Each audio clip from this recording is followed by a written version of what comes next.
Mumtaz TV bersama menegakkan sunnah. Alhamdulillahi ala ihsani wa syukru lahu ala taufiqihi wa amtinani. Asyhadu an la ilaha illallah wahdahu la syarika lahu ta'ziman li sya'nih wa asyhadu anna Muhammadan abduhu wa rasuluhu da'ila ridwani. Allahumma salli alaihi wa ala alihi wa ashabihi wa ikhwani. Hadirin dan hadirat yang dirahmati oleh Allah Subhanahu wa taala.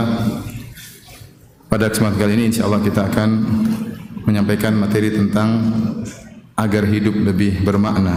Sebenarnya materi ini adalah materi yang cukup panjang, pernah saya sampaikan sampai 3 kali pertemuan, tapi pada kesempatan kali ini insyaallah kita menyebutkan poin-poin yang dimudahkan oleh Allah Subhanahu wa taala. Ikhwan dan akhwat yang dirahmati oleh Allah Subhanahu wa taala, bapak dan ibu yang dirahmati oleh Allah Subhanahu wa taala. Kita semua sadar bahwasanya kehidupan dunia ini hanyalah sebentar. Betapapun kita berusaha untuk sehat, untuk kuat, untuk menghindar dari segala-segala sebab kematian, toh tetap kita akan akhirnya menuju pada titik pertemuan kepada Allah Subhanahu wa taala. Allah berfirman, "Qul innal mautal ladzi tafirruna minhu fa innahu mulaqikum." Sungguhnya kematian yang kalian lari darinya, maka dia akan menemui kalian. Ibaratnya kita kabur dari kematian, tapi kematian datang dari depan menghampiri kita. Maka kita tidak bisa menghindar. Dan kita semua sama-sama mengantri pada satu rel yang menuju pada titik pertemuan kita dengan Allah Subhanahu wa taala. Hanya saja kita tidak tahu siapa yang di depan, siapa yang di belakang, tapi tidak ada yang keluar dari rel tersebut. Bisa jadi yang lebih muda dipanggil terlebih dahulu oleh Allah, bisa jadi yang lebih kaya dipanggil lebih dulu oleh Allah Subhanahu wa taala, dan banyak yang terjadi demikian. Karenanya kita harus mempersiapkan diri kita untuk menemui kehidupan yang sejati, kehidupan yang sesungguhnya. Yang kata Allah Subhanahu wa taala, "Wa innad daral akhirata lahiyal hayawan." Dan sungguhnya kehidupan akhirat itulah kehidupan yang sesungguhnya. Adalah Nabi SAW ketika melihat para sahabat dalam kesulitan menggali khandaq dalam kondisi musim dingin, ya, kelaparan, maka Nabi berkata, "Labbaik Allahumma la aisha illa aishul akhirah. Farhamil ansara wal muhajirah." Kata Allah, kata Nabi SAW, "Labbaik ya Allah, aku penuhi panggilanmu. La aisha illa aishul akhirah." Tidak ada kehidupan yang sungguhnya kecuali kehidupan akhirat. Kita di dunia ini diberi kesempatan untuk mempersiapkan diri kita bertemu dengan hari tersebut. Maka jangan sampai kita menyesal. Sebagaimana yang Allah sebutkan dalam banyak ayat, bagaimana penyesalan orang-orang yang telah sampai pada hari akhirat. Mereka ingin kembali tapi tidak bakalan dikembalikan. Mereka ingin diberikan hidup sesaat karena mereka tahu makna kehidupan tersebut. Tapi kapan mereka sadar? Setelah terlambat. Akhirna ila ajalin qarib. Ya Allah, tundalah kematian kami meskipun sebentar. Dia tahu waktu-waktu yang dilewati selama dunia ternyata sangat bermakna, sangat bermanfaat. Nah, sekarang kita masih hidup. Maka kita berusaha menjadikan detik-detik, menit-menit yang kita lewati dalam kehidupan ini semuanya bermakna. Jangan sampai ada yang terbuang sia-sia. Ini yang mau kita bahas pada kesempatan kali ini. Ikhwan dan akhwat yang dirahmati Allah Subhanahu wa taala, agar kehidupan kita tidak selalu seperti ini. Kita ingin ada suatu kemajuan demi kehidupan kita yang sungguhnya di akhirat. Bapak-bapak dan ibu yang dirahmati oleh Allah Subhanahu wa taala, ada beberapa poin-poin atau sekian puluh poin yang akan saya sampaikan, ya, tapi karena waktu terbatas saya akan menyampaikan beberapa saja yang membantu kita untuk bisa menjadikan kehidupan kita lebih bermakna, ya. Yang pertama adalah jangan meremehkan kebaikan sekecil apapun. Dan itu wasiat Nabi sallallahu alaihi wasallam. Kata Rasulullah sallallahu alaihi wasallam, "La tahqiranna minal ma'rufi syai'an walau an talqa akhaka biwajhin taliq." Jangan sekali-sekali engkau meremehkan kebaikan apapun, meskipun hanya sekedar tersenyum ketika bertemu dengan saudaramu. Ini wasiat dari Nabi SAW. Karena kita manusia terkadang meremehkan satu amalan Bisa jadi amal yang kita remehkan tersebut ternyata bernilai besar di sisi Allah Subhanahu wa taala jika dikerjakan dengan tulus. Sampai Rasulullah SAW contohkan, meskipun hanya tersenyum ketika bertemu dengan saudara. Senyum ketika bertemu dengan saudara hampir-hampir tidak terbetik dalam benak kita adalah suatu amal ibadah. Ya hanya sekedar keseharian tersenyum dengan si fulan, ketemu dengan si fulan, kita tidak merasa itulah suatu ibadah. Rasulullah SAW ingatkan itu ibadah. Jika kau niatkan karena Allah Subhanahu wa taala, maka senyuman yang sebentar itu yang hanya 1 detik berpahala di sisi Allah Subhanahu wa taala. Atau ada yang senyum 5 menit? Enggak ada kan? Senyum paling 1 detik selesai. Ada nilainya? Ada. Yang bilang siapa? Nabi sallallahu alaihi wasallam. Nabi sampai contohkan, jangan remehkan senyum. Kenapa ikhwan dan akhwat yang dirahmati Allah Subhanahu wa taala? Karena ada beberapa tinjauan yang harus kita ingat. Yang pertama, setiap yang amal apapun, sekecil apapun, ganjarannya adalah kenikmatan yang sempurna dan abadi. Setiap amal soleh, sekecil apapun, maka balasannya di akhirat tidak kecil. Pasti balasannya luar biasa. Sebagai contoh misalnya Rasulullah SAW mengatakan, Raka'atul fajri khairu minad dunya wa fiha. 2 rakaat sebelum subuh lebih baik daripada dunia dan seisinya. 2 rakaat tersebut kita mungkin kerjakan cuma 2 menit, 3 menit, ternyata balasannya lebih baik daripada dunia dan seisinya dan abadi. Dan abadi. Bukan diberi balasan kenikmatan lebih baik daripada dunia dan seisinya cuma 1 tahun, 2 tahun, 3 tahun, 60 tahun. Tidak, miliaran tahun abadi. Cuma kita kerjakan dengan 2 atau 3 menit. Bisa jadi senyuman yang cuma 1 detik atau 2 detik tersebut mungkin tidak setinggi pahala 2 rakaat sebelum subuh. Tapi ingat, ganjarannya abadi. Ganjarannya abadi. Satu pandangan yang kita alihkan ketika kita melihat ada seorang wanita yang terbuka auratnya, kemudian kita balik, kita bilang astagfirullah, itu ganjarannya abadi. Makanya Allah mengatakan, "Faman ya'mal mithqala dzarratin khairan yarah." Siapa yang melakukan kebajikan meskipun sekecil zarrah. Zarrah sudah saya sering sampaikan dalam banyak kajian saya, adalah ungkapan orang Arab untuk menunjukkan suatu yang sangat ringan, yang tidak terdeteksi oleh timbangan. Zarrah ada yang diartikan dengan semut kecil. Semut kecil kalau kita letakkan di timbangan tidak terdeteksi beratnya. Ada yang mengatakan adalah kalau kita pukulkan tangan di tanah, kemudian kita ambil 1 butir pasir, itulah zarrah. Kalau kita letakkan di daun timbangan tidak terdeteksi. Ada yang mengatakan zarrah adalah partikel-partikel debu. Kalau kita buka jendela akan terlihat partikel debu karena terkena cahaya. Kita ambil 1, kita letakkan di daun timbangan, tidak terdeteksi. Tapi kalau di sisi Allah terdeteksi dan ada balasannya. Ini yang pertama yang buat kita harus semangat melakukan amal kebajikan apapun dan jangan kita remehkan. Pertama, ganjarannya pasti sempurna dan pasti apa? Abadi. Hanya kita kerjakan 1 detik, 2 detik. Yang kedua, ikhwan dan akhwat yang dirahmati Allah Subhanahu wa taala, kita membutuhkan amal saleh yang membuat timbangan kebajikan kita menjadi lebih berat. Karena yang menjadi barometer Allah pada hari kiamat hanyalah timbangan kebajikan dan keburukan. Siapa yang timbangan kebajikannya lebih berat, maka dia fahuwa fi 'isyatir radiyah. Dia akan mendapatkan kehidupan yang diridhai, kehidupan bahagia. Semakin banyak amal soleh yang kita lakukan semakin berat dan kedudukan di surga semakin tinggi.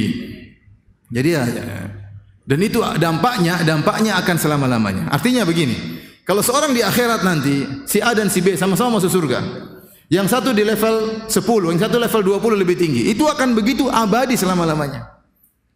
Akan abadi selama-lamanya. Hanya saja para ulama khilaf, apakah penghuni surga di level 10 bisa menjenguk merziarah ke penghuni surga level 20? Ada yang mengatakan tidak, yang bisa yang atas turun ke bawah. Nengok-nengok temannya di bawah. Kalau ke atas nanti khawatir hasad. Tapi di surga tidak ada hasad ya. Cuma mereka mengatakan, para ulama mengatakan yang atas bisa tengok yang ke bawah. Masing-masing merasa puas dengan apa yang dimiliki, tapi ternyata kenikmatan surga bertingkat-tingkat.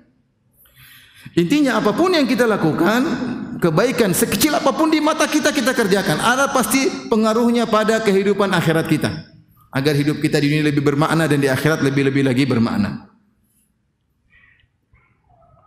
Ini yang kedua. Yang ketiga, yang paling penting kita tidak tahu dengan amal mana kita bisa diridhoi oleh Allah masuk surga. Amalan kita mungkin banyak. Kita mungkin puasa, mungkin kita salat, mungkin haji, mungkin kita umrah, berbakti sama orang tua, mungkin kita baik sama tetangga, senyum sama orang. Kita enggak tahu mana yang Allah ridhoi. Oleh karenanya Nabi sebutkan ada orang melakukan amal yang kecil tapi masuk surga. Kata Rasulullah SAW, marra rajulu bi ghusni syajarah ala tariq. Ada seorang lelaki melewati jalan, di tengah jalan ada tangkai dahan pohon mengganggu orang jalan. Dia berkata, la unahiyannahu anil muslimin. Aku ingin menghilangkan gangguan jalan ini dari kaum muslimin. La yu'dhihim, jangan sampai dahan pohon ini mengganggu kaum muslimin. Dia pindahkan. Allah ampuni dia, Allah masukkan dalam surga gara-gara menghilangkan apa?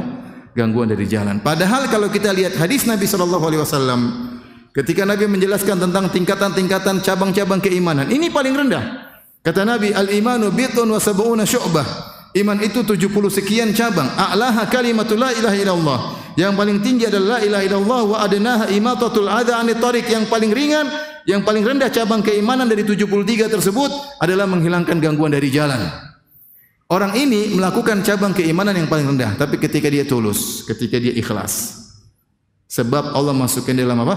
Surga. Makanya kalau dibukakan pintu kebaikan, lakukan saja apapun. Karena kita tidak tahu amal mana yang buat kita diridhoi oleh Allah Subhanahu wa taala. Udah lakukan saja. Antum bisa senyum, senyum aja. Setiap ketemu orang apa? Senyum, tapi ikhlas karena Allah ya. Bukan ada udang di balik rempeyek ya. Senyum-senyum kenapa? Biar di korting. Nah, itu bukan karena Allah Subhanahu wa taala. Harus senyum karena Allah Subhanahu wa taala. Risikonya ada kalau kita senyum karena Allah, mungkin senyuman kita tidak dibalas, enggak ada masalah. Kita senyum tidak dibalas, Allah sudah catat, selesai. Mau balas enggak balas bukan urusan gua ya. Enggak dibalas enggak ada masalah. Kadang kita kecewa dari jauh itu senyum, tahu-tahu orangnya udah sedih. Apalagi calon mertua. Tapi intinya yang penting lakukan amal kebajikan apapun dan jangan pernah meremehkan amal kebajikan apapun. Yang kedua, yang buat kehidupan kita lebih bermakna, kita enggak ingin hidup kita begini-begini terus. Kita ingin meningkat level keimanan kita, level amal soleh kita. Yang selalu saya wasiatkan pada diri saya pribadi dan juga kepada para hadirin dalam beberapa pengajian saya, jangan pernah menunda kebaikan. Jangan, tadi yang pertama dari sisi jangan meremehkan kebaikan, yang kedua jangan pernah menunda kebaikan, dan itu adalah wasiat Nabi sallallahu alaihi wasallam. Wasiat Nabi sallallahu alaihi wasallam yang Nabi pernah menasihati Ibnu Umar dengan mengatakan kun fid dunya ka'annaka gharibun aw abiru sabil.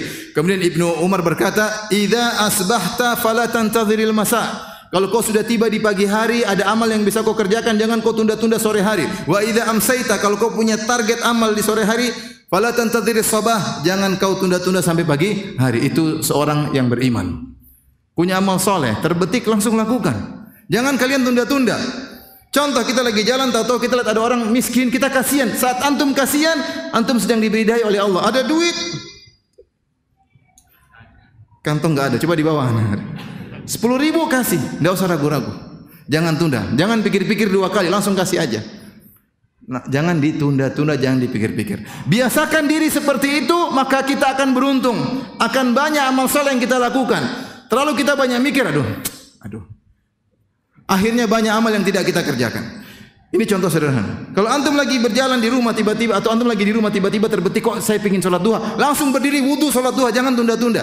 Jangan bilang nanti jam 11, jangan nanti setengah 12, bakalan tidak sholat duha. Biasakan seperti itu. Ada terbetik tiba-tiba ingat orang tua, saya ingin kirim uang sama orang tua, langsung ambil.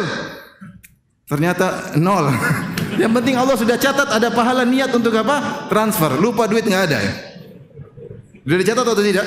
Dicatat. Jangan pernah tunda-tunda kebaikan. Tiba-tiba antum lagi tinggi rasa cinta sama istri, pingin beli hadiah, langsung beli hadiah. Tapi jangan sampai ATM-nya lagi kosong. Insya Allah kirim atau belikan emas kasih sama istri. Pokoknya jangan penunda kebaikan. Masalah antum keluarkan sesuatu, Allah akan ganti. Ya bena Adam anfik, unfik alaik. Wahai anak Adam, berinfaklah, aku akan berinfak kepadamu. Mana kasat sadaqatun min mal? Tidak ada sedekah yang mengurangi harta. Jadi seorang terbiasa demikian. Tiba-tiba, kok saya ingin baca Quran? Ambil Al-Quran, jangan tunda-tunda. Berusaha jangan pernah menunda apa? kebaikan. Ya. Saya punya cerita lucu ya, sebenarnya kurang bagus sih, saya lucu aja diri saya ya. Saya melatih diri seperti itu ya. Suatu hari saya pergi ke toko sama istri yang tercinta, semuanya tercinta ya.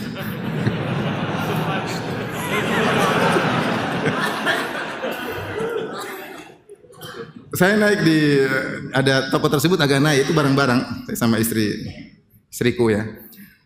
Kemudian ketika kita di atas, istri saya bercadar, biasanya sebagian orang agak cuek, ya, wajar. Saya kadang-kadang kasih uzur. Mereka cuek sama kita, mungkin mereka tidak menghargai kita, ya, karena memang ada saudara-saudara kita yang cadar tapi ngobom sana ngobom sini sehingga semuanya terkena dampaknya. Tahu-tahu di antara sekian pelayan wanita tersebut ada satu pegawai wanita yang perhatian, istri saya dilayani, di mana mbak gini, dia diambil ini, diambil contoh. Saya tiba-tiba dalam hati saya pingin kasih duit orang wanita ini. Tiba-tiba saya mau kasih duit, aduh, tapi kalau depan istri bahaya ya. Akhirnya saya pikir-pikir penimbang maslahat mudarat. Akhirnya udahlah nanti aja deh. Akhirnya setelah bayar, saya turun sama istri saya. Pakai eskalator. Saya turun sampai bawah, saya bilang, sayang sebentar saya mau naik lagi. Kenapa? Ada sesuatu yang ketinggalan, ada sesuatu yang saya mau kerjakan. Saya naik lagi, maunya saya mau kasih duit sama itu cewek.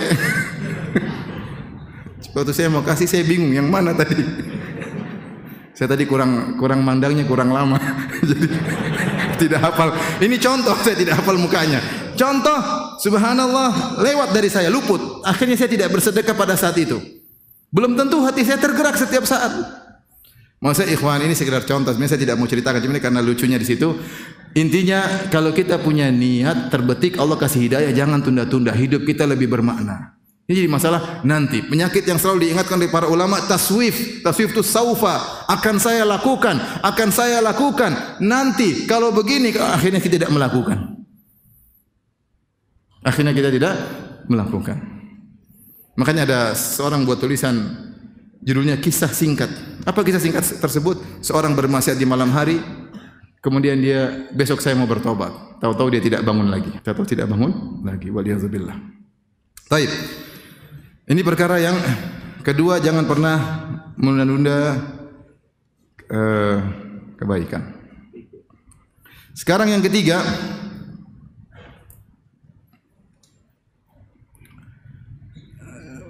agar hidup kita lebih bermakna, berusaha cari teman yang baik. Komunitas itu sangat mempengaruhi kehidupan kita sehari-hari.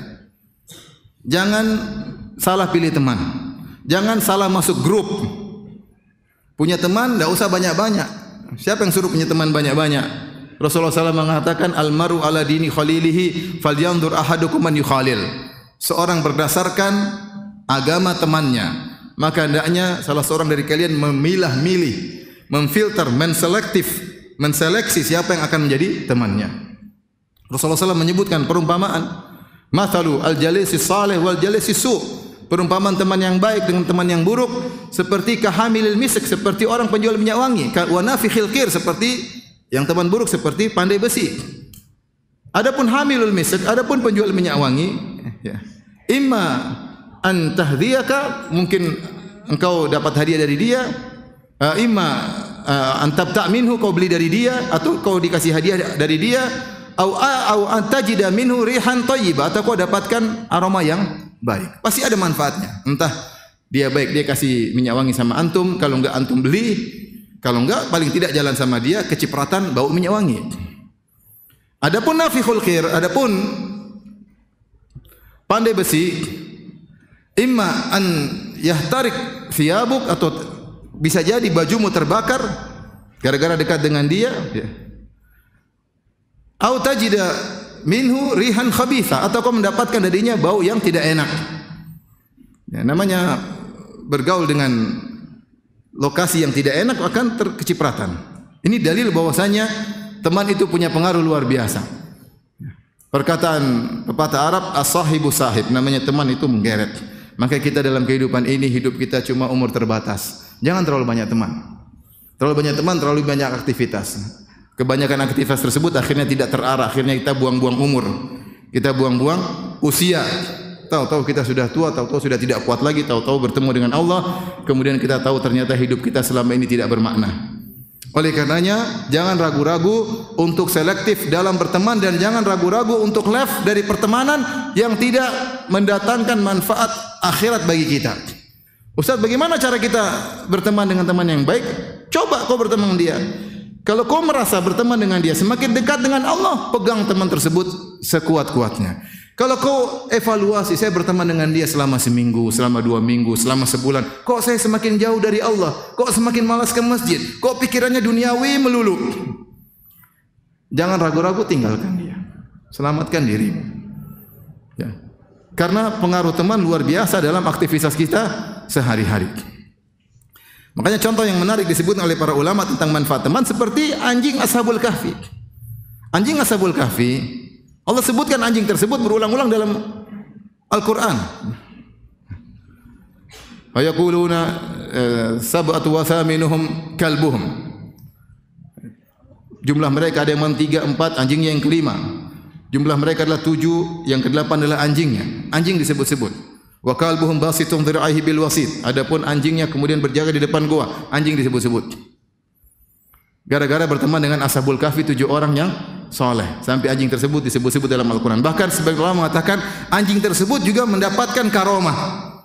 Kenapa? Ketika 7 orang tersebut tidur dalam goa, mereka tidurnya berapa tahun? 309 tahun. 300 tahun lebih. Kemudian ketika mereka bangun, mereka baru menyangka tidur sehari atau ba'dal yaum atau setengah hari. Mereka tidak menduga bahwasanya mereka sudah tidur 300 tahun. Anjingnya bagaimana? Anjingnya juga baik-baik. Seandainya anjingnya ikut mati, tentu sudah jadi tulang belulang. Tapi ketika mereka bangun, mereka tidak menduga kalau mereka sudah tidur 300 tahun. Sehingga ini menunjukkan bahwasanya anjingnya pun normal saja. Anjingnya pun normal saja, ikut umurnya sampai 300 tahun. Gara-gara apa? Gara-gara bergaul sama orang-orang soleh. Ada manfaatnya. Anjing sampai disebut oleh dalam Al-Quran berulang-ulang. Kita enggak ada yang sebutnya. Enggak ada yang sebut. Dalam Al-Quran tidak disebut ya. Ada yang bercanda, saya disebut nama saya dalam Al-Quran. Siapa? Tony katanya. Tony siapa? Syaitonir rajim. Ada yang bercanda ya. Jangan tersinggung yang namanya Tony, ya enggak ya. Kalau antum namanya Tony pakai ta ini Tony. Jadi hati-hati dalam bergaul. Pergaulan merubah cara berpikir seorang. Pergaulan merubah ya cara gaya hidup seseorang. Seorang bisa gaya hidup mewah, glamor gara-gara salah pergaulan. Terutama ibu-ibu. Salah bergaul lupa dengan akhirat. Beli sana, beli ini, beli anu, beli ini, pergi sana, pergi sini, lupa kalau sebentar lagi dipanggil oleh Allah Subhanahu wa taala. Jadi berusaha mencari teman yang baik. Kemudian diantaranya berusaha hidup tanpa hutang. Ini yang susah Ustaz. Berusaha hidup tanpa apa? Hutang. Kenapa hutang ini membuat orang gelisah sehingga banyak aktivitas akhirnya terbengkalai. Kata Nabi SAW, La tukhifu anfusakum ba'da amniha. Yaitu ad-dain. Janganlah kalian menggelisahkan diri kalian setelah tadinya kalian merasa tentram. Apa itu maksudnya? Adalah berhutang. Bukan berarti berhutang tidak boleh. Rasulullah SAW juga pernah berhutang. Berhutang itu boleh kalau memang ada keperluan. Kalau biaya keperluannya adalah mendesak untuk kebutuhan primer, tidak jadi masalah. Sampai ayat yang paling panjang dalam Al-Quran, ayatul dain, ayat tentang hutang piutang dalam surat Al-Baqarah, di akhir-akhir surat Al-Baqarah. Ya ayyuhalladzina amanu idza tadayantum bidainin ila ajalin musamman faktubuh wal yaktub bainakum katibun bil adl, dan seterusnya ayat yang panjang. Wahai orang-orang yang beriman, jika kalian berhutang maka catatlah. Tetapi jangan sedikit-sedikit hutang, sedikit-sedikit hutang. Makanya Rasulullah SAW sering berdoa dari hutang. Rasulullah SAW berkata, Allahumma inni a'udzubika minal ma'tham wal maghram. Ya Allah, aku berlindung kepada Engkau dari dosa dan dari hutang. Maka Rasulullah ditanya, Ma aktsara an tasta'idza minal maghram. Betapa seringnya Rasulullah engkau berlindung daripada hutang. Kata Nabi SAW, Inna rajula idza gharim, kalau seorang sudah berhutang, haddatsa fakadzaba, maka dia ngomong sering dustanya. Wa wa'ada fa akhlafa, dia sering berjanji ternyata dia menyelisihi. Dan itulah kondisi seorang kalau sudah dikejar-kejar orang yang beri utangan sama dia, akhirnya dia terjerumus dalam dosa-dosa yang lain. Di antaranya kalau ngomong bohong, kalau janji dusta. Maka seorang lebih baik hidup sederhana, yang penting tidak punya hutang, daripada hidup mewah tapi ternyata utang semuanya. Hati-hati para ibu-ibu yang dirahmati oleh Allah Subhanahu wa taala, jangan memprovokasi para suami untuk banyak berhutang. Ada laki-laki yang memang sendiri secara tabiatnya hobi berhutang, tapi banyak juga laki-laki yang memprovokasi istrinya. Mas, beli mobil baru mas, ini mobil sudah enggak layak beli mobil baru. Sayang, kita enggak punya uang. Insya Allah mas, tawakal mas, utang mas. Insya Allah Allah akan mudahkan kita membayar utang tersebut. Hanya suaminya ya tawakal, utang, padahal mobilnya masih bisa dipakai. Misalnya ya. Kalau darurat semuanya enggak ada masalah. Kita darurat berhutang enggak ada masalah. Siapa sih hidup yang orang hidup tidak punya utang? Banyak. Coba saya ingin tahu. Siapa yang tidak punya utang? Coba angkat tangan. Saya enggak ingin tanya yang punya utang. Kalau yang punya utang saya angkat tangan juga ya. Yang tidak punya utang coba angkat tangan. Ada enggak yang enggak punya utang? Masya Allah, Allahu Akbar. Yang lain yang enggak punya utang? Masya Allah. Yang punya usaha tidak punya utang coba. Intinya ya, agar hidup nyaman tentram, berusaha tidak punya hutang. Atur, manage keuangan kita agar kita tidak punya hutang, itu tidur lebih nyaman, tidak dikejar-kejar. Kalau orang cuek, mungkin dia santai saja, tapi kalau orang beriman kepada Allah, dia pasti takut. Karena kalau hutang dia tidak bisa bayar, dia akan bayar dengan kebaikannya di akhirat kelak. Mengerikan. Maka dia gelisah. Kalau dia dan orang yang sudah punya hutang, dia tidak segera bayar. Dia kalau dia dapat duit, tidak segera bayar. Dia ingin beli yang lain lagi. Belum jatuh waktu, belum jatuh tempo, ingin beli lagi yang lain. Ya. Padahal sudah jatuh tempo, masih ingin beli lagi yang lain. Padahal kata Nabi SAW, matalul ghani zulmun. Orang yang mampu untuk bayar hutang tapi dia tunda-tunda, maka dia orang yang zalim. Maka berusaha hidup tidak berhutang semaksimal mungkin. Taib. Di antara hal yang membuat hidup kita adalah bermakna, usahakan mencari kebahagiaan tatkala kita bersendirian. Latih diri kita mencari kebahagiaan tatkala kita bersendirian, berdua-duaan dengan Allah. Saya sering sampaikan sebab kebahagiaan banyak. Kita bersama istri kita, kita bahagia. Dengan anak-anak kita, kita bahagia. Bertemu dengan kawan kita bahagia. Kita touring dengan safar dengan teman-teman kita bahagia. Ya. Tapi kita harus punya waktu di mana kita melatih diri untuk berbahagia tatkala kita bersendirian. Ini harus kita siapkan. Kata Ibnu Qayyim rahimahullahu taala, kenapa ketika dia membahas tentang faedah i'tikaf? Karena nanti kamu masuk ke kuburan kamu sendirian. Tidak ada teman yang kamu ajak ngobrol di kuburan. Istrimu yang mengatakan kita sehidup semati, ya.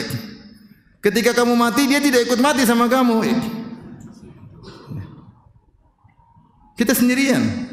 Makanya ketika Nabi menyebut tentang kondisi mengenaskan seorang mayat, dia mengatakan yatba'ul mayat salas, 3 perkara yang mengikuti mayat. Ahluhu, keluarganya, istri anaknya. Wa maluhu, mungkin budak-budaknya, mungkin mobilnya ikut ngantarin dia. Wa amaluhu, dan amal perbuatan dia. Fayarji al-ithnan, yang 2 balik, wa yabqa wahid, yang 1 amal dia saja yang tersisa. Istri, anaknya, mobilnya, pembantunya, semuanya pulang meninggalkan dia. Dan yang mengenaskan ketika keluarganya meninggalkan dia, dia melangkah, Allah membuat dia mendengar derap langkah kaki orang-orang tersebut meninggalkan dia. Sedih atau tidak? Sedih sendirian. Mana kita semati, sehidup semati. Sehidup semati maksudnya kamu mati saya hidup begitu kan. Subhanallah. Maka latih diri kita untuk biasa berlezat-lezat tatkala sendirian. Caranya mudah, latih. Contoh antum salat malam sudah. Istri lagi tidur salat malam sendiri. Nikmati salat malam tersebut. Latih diri untuk menikmati salat malam tersebut. Baca surat yang antum bisa. Kalau antum enggak bisa pegang Al-Qur'an baca, enggak ada masalah. Latih diri. Contoh latih diri, semua lagi orang tidak ada di rumah, baca Al-Quran, nikmati. Baca ayat, baca terjemahan. Baca ayat, baca terjemahan. Di antara sarana untuk melatih diri berlezat-lezatan sendirian, i'tikaf. Tapi i'tikaf jangan bawa kawan-kawan ke masjid, i'tikaf sendiri. Pergi ke masjid sana orang tidak ada yang kenal. Jangan bawa kawan-kawan i'tikaf, kemudian kamu bawa bakwan ya, saya bawa soto Lamongan ya, saya bawa apa lagi? Rawon Surabaya ya. Kamu bawa kopi, kamu bawa jahe, akhirnya warung kopi pindah di masjid. Sendiri di masjid, salat, menangis, berdoa, nikmati kesendirian. Harus dilatih, kalau enggak nanti kita repot. Makanya ketika Nabi SAW bersabda tentang dua orang yang Allah naungi pada hari kiamat kelak, kata Nabi SAW, rajulani tahabba fillah, dua orang yang saling mencintai karena Allah. Ijtama'a alaihi wa tafarraqa alaihi. Mereka berdua berkumpul karena Allah dan berpisah karena Allah. Berkumpul karena Allah kita paham. Karena seperti pengajian, kumpul karena Allah. Ada acara sosial, kumpul karena Allah. Tapi apa maknanya berpisah karena Allah? Banyak tafsiran. Di antara tafsiran berpisah karena Allah, karena masing-masing butuh beribadah sendiri. Kalau kita ketemu terus, kapan kamu baca Quran, kapan saya baca Quran? Kapan kamu berzikir, kapan saya berzikir? Oh, kita ngobrol dari tadi terus. Sehingga ada waktu kita harus berpisah. Karena saya harus sendirian, kamu harus sendirian. Kalau ada tamu ngobrol di rumah, ngobrol saya malam, kita bilang kita berpisah karena Allah.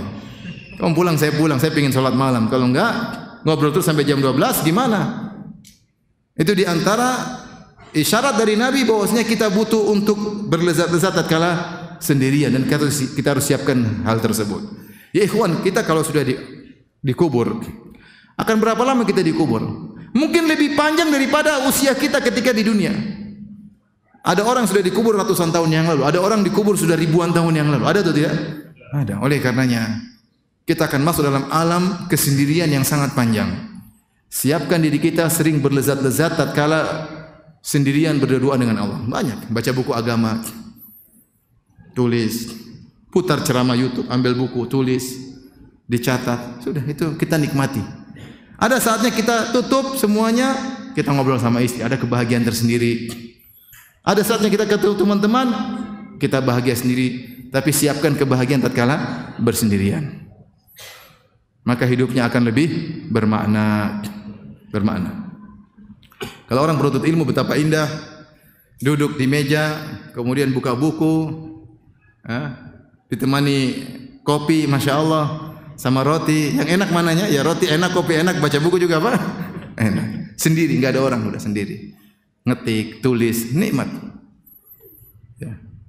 Biasa untuk bahagia meskipun sendiri. Rasulullah SAW bersabda, di antaranya salat malam, "Shallu bil laili wa nasu niyam, tadkhulul jannata bisalam." Salatlah kalian di malam hari tatkala orang-orang sedang tidur, niscaya kalian akan masuk surga dengan penuh keselamatan. Harus kita biasakan hal tersebut.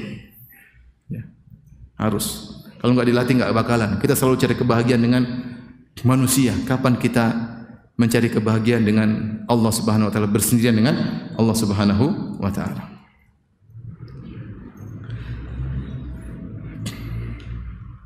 Kemudian di antara yang menjadikan agar hidup kita lebih bermakna, hendaknya kita memiliki sifat al-khafi. Al-khafi itu tidak suka tampil. Tidak suka tampil, tidak suka menjadi pusat perhatian. Kata Nabi SAW dalam Sahih Muslim, dalam hadis Sa'ad bin Abi Waqqas radhiyallahu ta'ala anhu, "Innallaha yuhibbul 'abdat taqiyyal ghaniyal khafi." Sungguhnya Allah mencintai seorang hamba yang bertakwa, yang al-ghani yaitu merasa cukup, qanaah, al-khafi yang menyembunyikan dirinya, tidak menampakkan dirinya. Kenapa bisa demikian? Karena kalau orang tidak begitu dikenal, tidak suka menampakkan dirinya, dia akan bakalan punya waktu untuk mengurus anak istrinya. Dia akan bisa memperbaiki hubungan privasinya. Tapi kalau orang sudah dikenal, akan banyak waktu yang dia gunakan yang terkadang melalaikan, menumbalkan privasi-privasinya.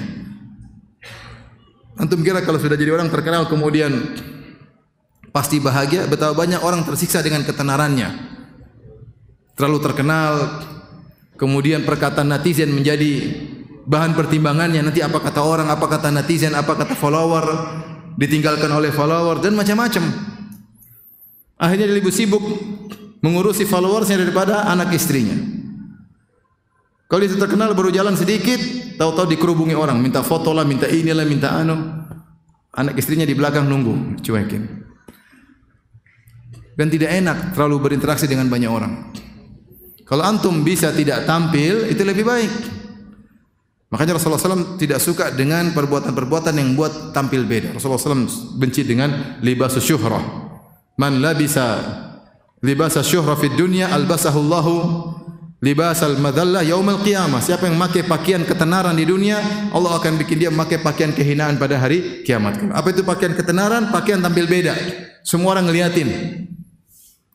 Bisa jadi modelnya terlalu aneh, bisa jadi modelnya biasa tapi terlalu mahal, bisa jadi modelnya biasa tapi terlalu kumuh.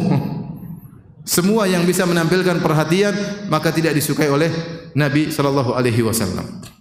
Oleh karenanya Nabi sallallahu alaihi wasallam pakaiannya biasa sama dengan sahabat-sahabatnya. Dalam hadis disebutkan, sampai kalau ada idza jaa gharib, kalau ada orang asing yang ingin ketemu Nabi, ketika sudah masuk di kota Madinah cari Nabi dia bingung. Lihat orang berkumpul, Nabi yang mana dia enggak tahu, karena Nabi pakaiannya sama dengan sahabat-sahabatnya.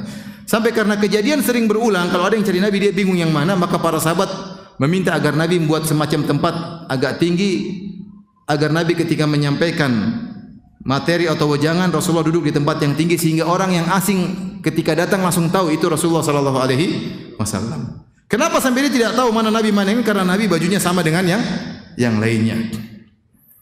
Bahkan di antara yang menakjubkan ketika Nabi sallallahu alaihi wasallam berhijrah sama Abu Bakar dari Mekah menuju Madinah, ketika orang-orang Madinah menunggu Nabi datang, mereka setiap pagi keluar nunggu Nabi sampai waktu zuhur enggak ada, mereka pulang lagi. Besoknya mereka nunggu lagi dari waktu duha sampai zuhur enggak ada Nabi, mereka demikian terus sampai akhirnya Nabi datang.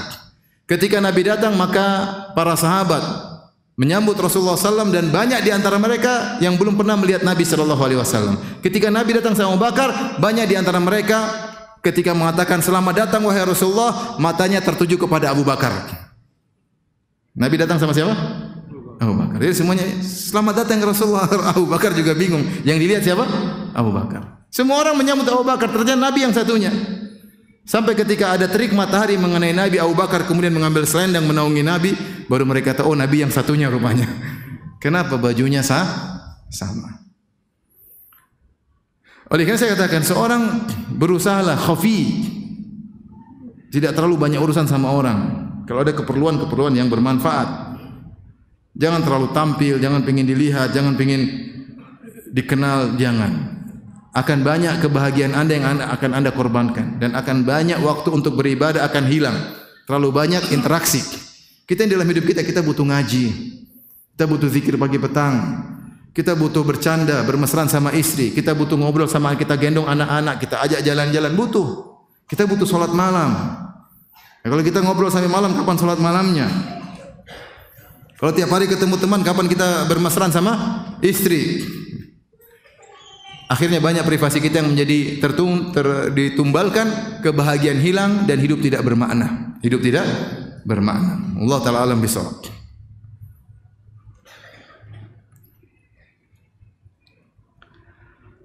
Taib. Berapa menit lagi? 7 menit lagi. Di antara hal yang membuat kita bisa hidup lebih bermakna dengan memanfaatkan waktu, caranya adalah menjauhkan diri dari mengetahui urusan yang tidak perlu. Kalau bukan urusan kita, kita tinggalkan. Jangan kepo, bahasa kita. Jangan apa? Kepo. Dan ini sudah diisyaratkan oleh Nabi sejak dahulu. Kata Rasulullah SAW, min husni islamil mar'i tarkuhu ma la ya'nih. Di antara keelokan Islam seorang adalah meninggalkan yang bukan urusannya. Kita sekarang hidup di zaman yang kita tahu banyak urusan orang. Yang kita tidak ingin tahu pun ada notifikasi agar kita bisa tahu. Kita buka YouTube, kita buka medsos, maka betapa banyak cerita, banyak berita. Sebagiannya kita perlu tahu dan banyak yang tidak perlu kita ketahui. Akhirnya waktu kita untuk browsing, untuk mengklik satu demi satu tidak terasa 1 jam, 2 jam, waktu itu terbuang tidak ada manfaatnya. Benar, sekarang zaman ada ledakan informasi. Tapi kalau antum pikir sekian banyak yang antum baca, apakah membina cara berpikir antum? Tidak ada, cuma informasi sampah yang bisa jadi kebanyakan adalah hoax. Umur terbuang. Makanya zaman sekarang saya bilang semua dibaca, kesehatan kita baca, olahraga kita baca, Kecantikan mungkin kita baca, berita artis kita baca, berita politik kita baca, berita kecelakaan kita baca, berita kriminal kita baca, semua kita baca, yang tidak kita baca Al-Quran. Dan itu terjadi. Sehari kita lewat, kita baca semuanya, Al-Quran tidak kita buka sama sekali, waliyadzubillah. Sampai kapan kita mau begitu, ikhwan? Sampai kapan? Sampai maut menjemput kita baru kita sadar. Oleh karenanya benar sabda Nabi SAW, min husni islamil mar'i tarkuhu ma la ya'ni. Yang keelokan Islam seorang adalah meninggalkan yang bukan urusannya. Enggak usah kepo. Ada orang duduk di samping kita, enggak usah antum lihat dia lagi buka HP apa, enggak usah. Meskipun teman kita tidak sengaja kita lihat, palingkan pandangan. Dia lagi buka apa, enggak usah lihat, itu bukan urusanmu. Tapi kita malah ngelihat terus. Oh, ternyata. Harusnya kita pandai, enggak perlu lihat. Saya sering contohkan, bahkan kalau kita lagi semobil dengan teman kita, tahu-tahu teman kita angkat telepon, kemudian dia bentak-bentak, kamu jangan begitu. Kita enggak usah komentar, diam aja. Enggak usah kita bilang, siapa? Istri. Bukan. Pembantu, ternyata istrinya. Enggak usah tanya. Itu bukan hak antum untuk bertanya. Itu privasi dia. Kalau dia memang mau kasih tahu, dia akan sharing sama antum. Ya ini, maaf ini istri saya begini, bagaimana? Ya antum saatnya antum kasih nasihat. Kalau dia tidak mau kasih tahu, antum enggak usah tanya. Itu siapa? Ada apa? Enggak perlu. Enggak perlu. Itu teman dekat kita. Apalagi orang tidak kita kenal. Biasakan diri untuk tidak tahu urusan orang. Karena kalau kita ingin tahu urusan orang, hati kita terpenuhi dengan banyak urusan yang tidak bermanfaat. Yakinlah. Misalnya antum berjalan di pinggir jalan, tahu-tahu lihat ada orang rumahnya di pojok 3 lantai warnanya ungu. Antum komentar, rumah kau ungu, norak. Apa urusanmu? Rumahmu yang belum lunas lunasi sana. Ngapain ngurusin? Kredit belum lunas, ngurusin rumah orang. Mau dia warna ungu, merah, jingga, urusan dia. Tidak semua harus kita urusin. Orang hobi komentar, kepo. Ini yang buat umur kita habis. Ingin tahu urusan-urusan yang bukan bidang kita. Lihat sekarang banyak kejadian, setiap kita menganalisa. Coba sekarang perang antara Ukraina sama apa? Soviet. Semua beranalisa. Seakan-akan ahli perang. Iya atau tidak? Seandainya antum posisinya adalah menteri pertahanan, antum kan tidak sembarang analisa, itu tidak. Antum pasti tunggu dulu, enggak berani analisa, khawatir diserang juga sama Soviet. Sembarang analisa. Antum akan tahan mulut karena antum tahu ucapan antum akan diminta pertanggungjawaban oleh massa. Tidakkah antum tahu analisa antum akan dipertanggungjawabkan oleh Allah Subhanahu wa taala? Kita ini bukan pakar perang. Akhirnya kita, dan waktu terbuang, ya enggak? Waktu terbuang. Ini analisa. Kita bukannya tidak tahu, harus tahu ada kejadian begini, ada kaum muslimin di Soviet, ada kaum muslimin di Ukraina, ya semoga kaum muslimin apa? Selamat. Tapi tidak kemudian setiap waktu kita lihat. Umur kita habis.